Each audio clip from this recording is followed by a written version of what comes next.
야, 김민재 선수가 이번 시즌 나폴리 이적을 하면서 꿈의 무대 유럽 챔피언스리그 데뷔한 거죠? 그렇죠. 데뷔한 시즌에 바로 16강을 확정지을 수 있는 예. 기회가 찾아왔습니다. 예. 아, 나폴리하고 김민재 잘 나갑니다, 진짜. 그렇죠. 사실 누군가는 그 챔피언스리그 한번 밟아보는 게 쉽지 않은 일인데 데뷔하자마자 지금 16강 진출 확정을 눈앞에 두고 있으니까. 그러니까 무승부만 거두더라도 올라가게 되죠. 네. 어떤 경기냐?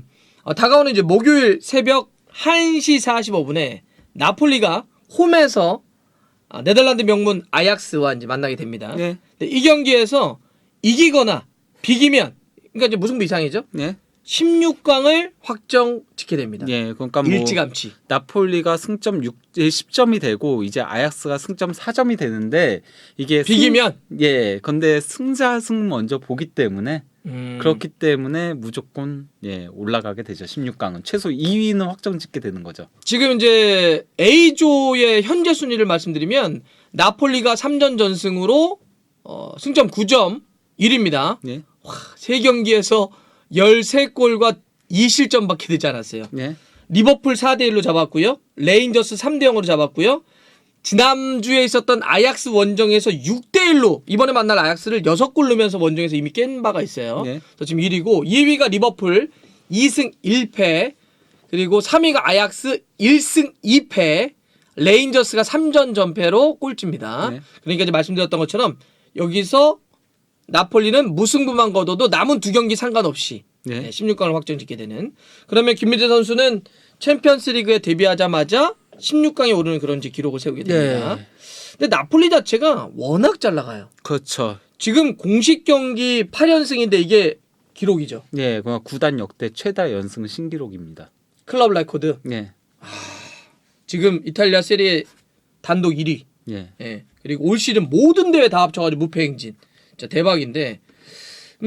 아약스는 이번 시즌 물론 아약스가 기본적으로 네덜란드 리그에서는 하긴 하지만 1위는 아니더라고요. 네. 알크마르가 1위고. 그렇죠. 지금과 약간 좀 안 좋은 상태죠. 그래서 스레더르 감독에 대한 조금 비판 여론도 있긴 하고요. 예, 거기에는 이제 너무 많은 선수들이 나간 것도 있기도 하고요. 그래서 테나흐 감독 포함을 해서. 그 변화가 큰 것도 있고 또 이제 타디치가 예전만 못한 것도 있어요. 그러니까 타디치가 어쨌건 간에 공격의 에이스적인 역할을 맡았잖아요. 그래서 4강 돌풍 때부터도 그랬는데 이제는 타디치가 나이가 들면서 그리고 심지어 그 지난 나폴리하고의 3차전에는 퇴장까지 당했었죠. 이번에 못 나오죠. 예.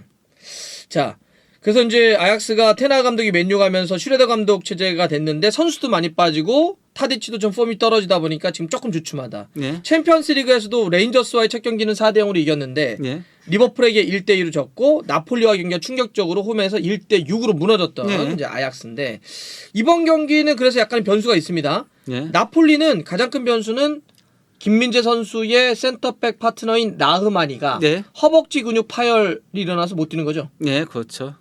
그래서 이제 아마도 웨스티고르가 나올 가능성이 높다라고 보이는데요. 그러니까 사실 이제 그러면 나머지 센터백들이 웨스티고르가 있고 주앙제주스가 있는데 아무래도 웨스티고르에 대한 얘기가 많이 나오더라고요. 근데 이제 웨스티고르 같은 경우는 일단 수비력은 상당히 좋았었고요. 나왔었을 때. 그리고 또 이제 높이가 상당히 강하고 힘도 좋고 그렇긴 하더라고요. 공주병을 생각했다. 다만 이제 발밑이 조금 안 좋은 게 아쉬운 부분이긴 하죠. 그건 김민재가 해주면 되지 뭐. 그렇죠. 그러니까 원래는 그래도 기본적으로 볼을 뿌리는 역할은 나흐마니가 더 많이 하긴 했었거든요. 김민재 선수보다는. 근데 이번 경기는 그렇게 되면 김민재 선수가 조금 더 그 역할을 많이 지게 될 것이다 라고 보이고 대신 저는 웨스티고르가 나오면서 세트피스에선 조금 더 강점을 보일 수 있지 않을까 나폴리가. 아약스가 높이가 좀 약하니까. 그렇죠. 그래서 지난 경기에도 디로렌조한테 헤딩골을 허용했잖아요. 코너킥에서. 맞아. 그래서 김민재 선수 이번엔 골 넣어야 된다. 6경기 연속 무득점인데 웨스티고르가 있으면은 더 부담을 가지게 될 거 아니에요. 아약스 수비가 세트피스 나눠지겠네. 그러니까 그만큼 거면 분산이 되니까 이때는 좀 해줘야 된다. 이거 김민재 선수에게 골에 대한 얘기가 자칫 조금 진지한 느낌으로 가버리면 이상해져. 예. 장난으로 가야지. 예. 센터백한테 너무 우리 예. 초반에 너무 두 골을 넣어가지고 예. 뭐 지금 충분히 잘하고 있습니다. 수비 잘하고 뭐 수비에서도 커팅하는 거 밀어주는 거 다 잘하는데 아직 그래서 챔피언스리그에선 골이 없지 않습니까? 나 반다이크 찾아볼까 몇 개나 있는지. 예. 이제 그만큼 근데 그거는 이제 상대성이 있는 거죠. 예. 아약스가 좀 높이가 약하니까. 네, 그렇죠. 그러니까 말은 그런 것 같아요. 요새 나폴리 경기 보면 사실 김민재 선수에게 따르게 할 말이 없잖아. 그러니까 많은 사람들이 오늘 다 좋았는데 골이 없네요. 막 예. 골 침묵이 너무 길어져요. 그런 네. 건데 50m 드리블도 하고 이러는데 하면 좋다는 거죠. 예. 골 넣으면 좋다는 건데 아약스가 확실히 높이가 약하고 그다음에 이번에 웨스티고르가 높이가 좋기 때문에 그러면 상대가 2명을 막아야 되잖아. 네. 그것 때문에 김민재 선수가 이제 어떤 그 골을 넣을 수 있는 확률은 있다. 이렇게 한번 정리를 드릴게요. 예. 오시면은 아직 여전히 예, 그러니까 뭐 훈련에는 참가한 걸로 알고 있는데요. 공격수 예, 오심에. 네. 아직은 워낙 장기 부상이기도 했으니까. 그러면은 뭐 그냥 나왔던 대로 네. 뭐 라스파도리, 예. 크비차 뭐 이렇게. 예, 그렇죠. 근데 뭐 라스파도리 혹은 교체로 투입되는 시메오네가 예, 그렇죠. 뭐 오시면 없을 때도 그냥 그렇죠. 예. 여기는 많은 분들이 딱 보신 다음에 다 그 얘기 하시더라고.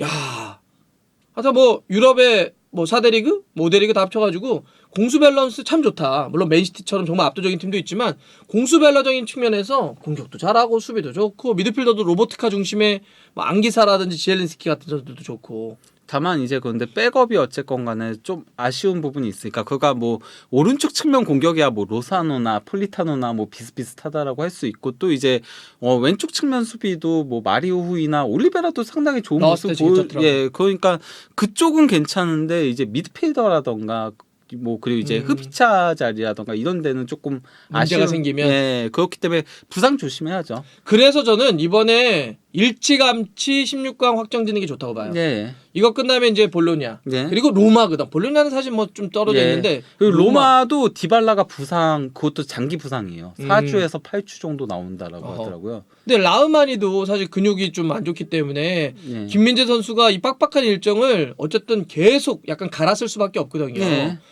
그런데 만약에 챔스도 마지막까지 계속 뭐 순위 다툼을 해야 된다 이러면 좀 부담스럽잖아. 예. 물론 16강 진출 확정 지어도 1위로 올라가야 나중에 16강에서 다른 조의 2위랑 만나니까 그렇죠. 1위 싸움은 남아있지만 그래도 느낌이 다르지. 16강을 확정 그리고 어쨌건 유리해지죠. 왜냐면 레인저스는 워낙 약팀에다가 그렇지. 탈락이 확정될 경우에는 뭐 거기도 전력을 다하진 않을 거고 그리고 또 이제 리버풀하고도 골득실에서도 크게 차이가 나고 하다 보니까 맞아요. 예, 이래저래 나폴리는 좀 유리한 고지를 점령했다고 할 수 있죠. 네, 그래서 나폴리를 위해서라도 김민재 선수를 네. 위해서라도 이번에 이겨서 예. 뭐 일찌감치기나 16강 진출 확정되는 게 좋겠다. 예. 그 아약스도 어쨌건 간에 공격 쪽에 조금 변화는 있을 예정이거든요. 타디치가 일단 징계로 못 나오니까요. 예, 그렇기 때문에 그렇게 되면 이제 베르아이스가 원래는 미드필더의 선수인데 아마도 이제 측면 공격수로 전진 배치되면서 그러면은 가짜 9번인 쿠드스보다는 정통파 공격수인 브로비를 선발 출전시킬 가능성이 높다라고 현지에서도 얘기들이 나오더라고요. 그 20살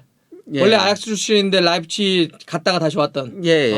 근데 이 선수가 이번에 뭐 선발 교체 왔다 갔다 하면서 한 4골 정도 넣었더라고요. 예, 그러니까 이 선수는 조금 더 이제 정통파 공격수에 가깝거든요. 그러니까 키가 크진 않은데요. 상당히 그래도 힘이 좋고 그리고 드리블 돌파도 강하고 그리고 직접적으로 이제 골대로 향해서 달려가는 유형이에요. 쿠두스 같은 경우는 솔직히 미드필더인데 내려와서 이제 플레이도 하고 이런 가짜 9번이라면은 예, 그렇기 때문에 좀 더 이제 김민재 선수랑 부딪힐 가능성은 높다. 지난번 쿠두스 같은 경우는 이제 가짜 9번이니까 예. 그랬는데 이번엔 브로비 같은 경우는 직접적으로 부닥칠. 예. 여기 이제 그러면 베르아이스하고 브로비하고 베르바인. 예. 쓰리비네. 그렇죠. 예, 스립이죠. 쓰리비네.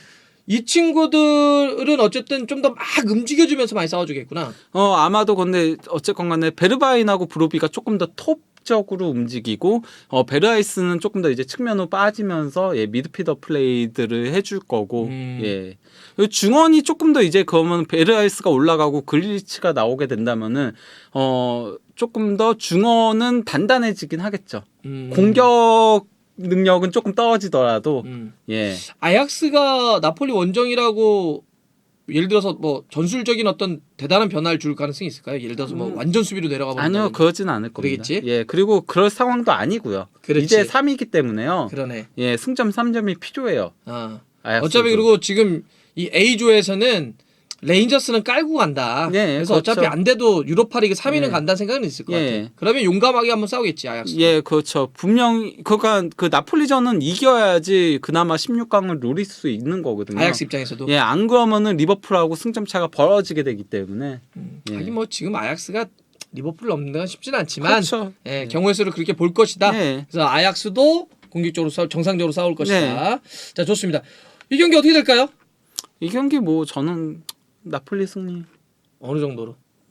뭐 이 경기도 큰 점수 차로 이기지 않을까. 최소한 2골 이상. 예. 자 3골 이상도 나올 수 있다. 네. 김민재는? 김민재는 그냥 웃자고 골 얘기한 거고요. 골 넣어주면 좋고, 예, 챔피언스리그 데뷔골 넣어주면 좋고, 아니어도 뭐 브로비라든지 뭐 이런 선수들이 김민재 선수가 부담스럽지는 않겠죠? 뭐 그렇죠. 자 좋습니다. 네. 목요일 새벽 1시 45분이 되고 이 경기 끝나면 토트넘 경기도 이어지는데 그건 따로 또 프리뷰해서 올려드릴게요. 예.